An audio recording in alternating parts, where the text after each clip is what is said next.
Hello, everybody. My name is Jim, and this is a structured review of Anxious People by Fredrik Backman.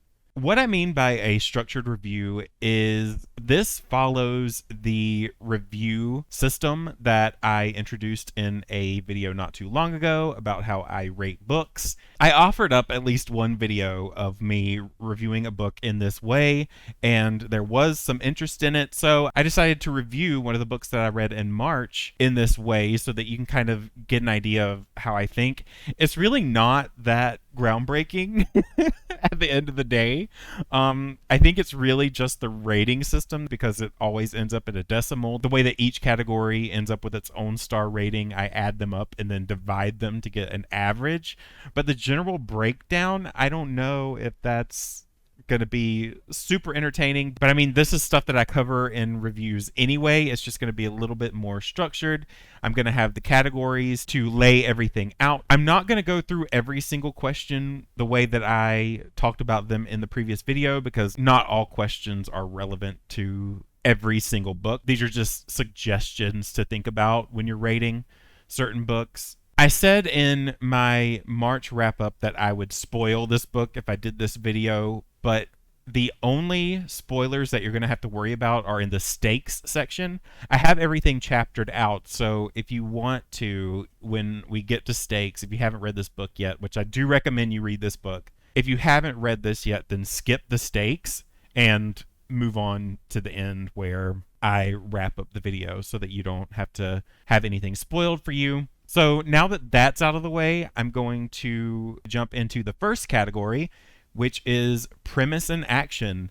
The premise I thought was great overall, about a botched bank robbery that turned into a hostage situation during an apartment showing. I also really liked the introspection with all of the different characters and how this mishmash of people were forced together. But I will say that the story got a little overwhelming here and there. Fredrik Backman added a lot of humor in this story, and at certain times it got a little jumbled up for me, where I lost the story and sometimes I had to turn back to make sure that I was following along the right way. And two, in relation to the blurb and whether it follows the blurb, yes, it does, but I think that there is something in the blurb that probably should have been removed. For premise and action, I did give it a 4-star rating, simply because there were some times that, again, felt really jumbled up, really chaotic, and not chaotic in a good way. Sometimes I go into a book expecting that. It did cross that line into the territory where it was a little bit overwhelming. There was information overload, and there was a lot of back and forth that threw me off track every once in a while. So I did give that 4 stars. For setting and world, I remember there was a question that I had in the video where it asked if the author reused settings too often. That situation is only when settings are used for convenience. I think the setting was perfect for the story that Backman was telling. For most of the book, they were either at the police station, on the street outside the apartment, or in the apartment itself. And those 3 locations obviously were repeated a lot, but they added so much to the story, especially the apartment, because we really got to know the layout. We got to know every single room. There's one detail about the world that was very important in the way that we got to know certain characters, and I thought that was very well done as well. So I gave setting and world 5 stars. So the characters, I think that Backman excelled at this. There was not a single character that I didn't like. But I did have a few gripes, but they are in the dialogue section next, so I'm not going to talk about that now. But the characters each had their own unique stories, and we were able to follow them along and feel their internalizations and how they thought about their situations and each other and their pasts. With a fairly large cast like this, I feel like it's really difficult to allow that focus on each person.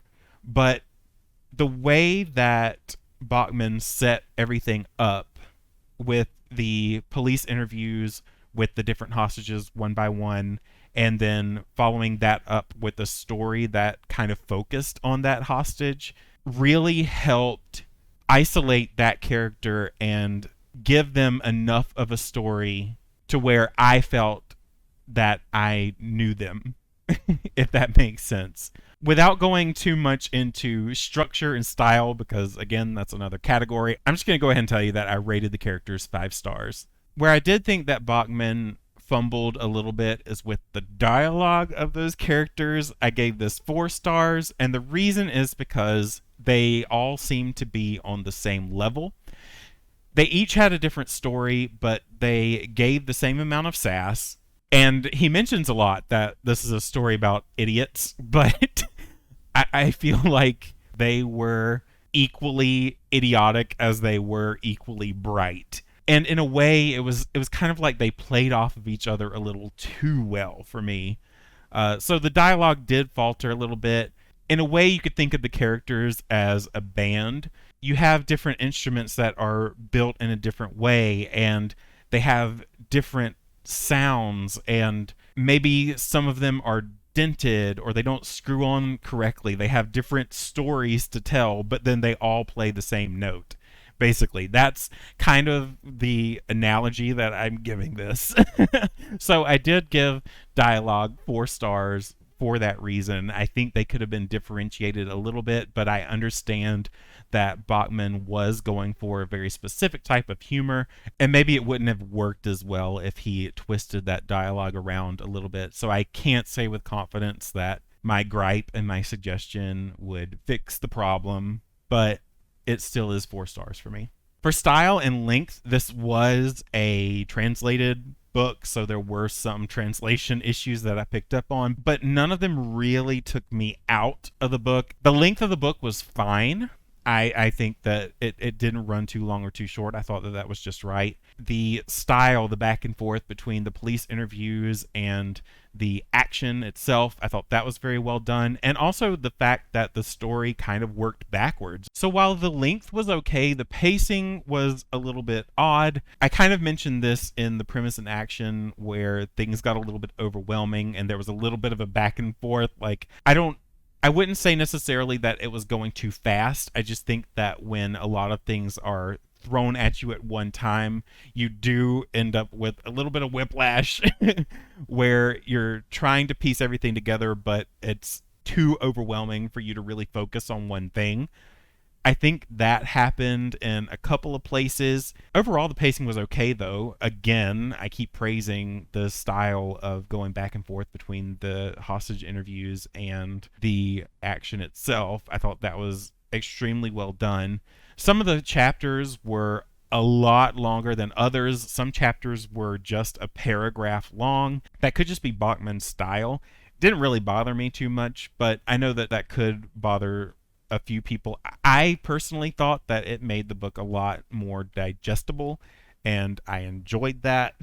I do find myself reading more if the chapters are shorter, but I know that inconsistency can throw people off because sometimes if you have too many short chapters in a row and then you end up with a long chapter thinking it's going to be short too, you have that sense of being overwhelmed, even if it's just 5 pages versus the 2-page chapters that you read previously. So I can understand that as well. Overall, the pacing I gave 4 stars just because I did have to go back and check a few times. And again, that overwhelming factor made it feel like I was missing something. I did have to dock a point from pacing. So this is where I completely spoil the book. I know that I've been teetering on the line of spoilers this whole time, but now I'm going to go and cross that line. So if you don't want to listen to the stakes, go ahead and skip over that and listen to the wrap up or cut out of the video here. Thank you guys for watching. If you want to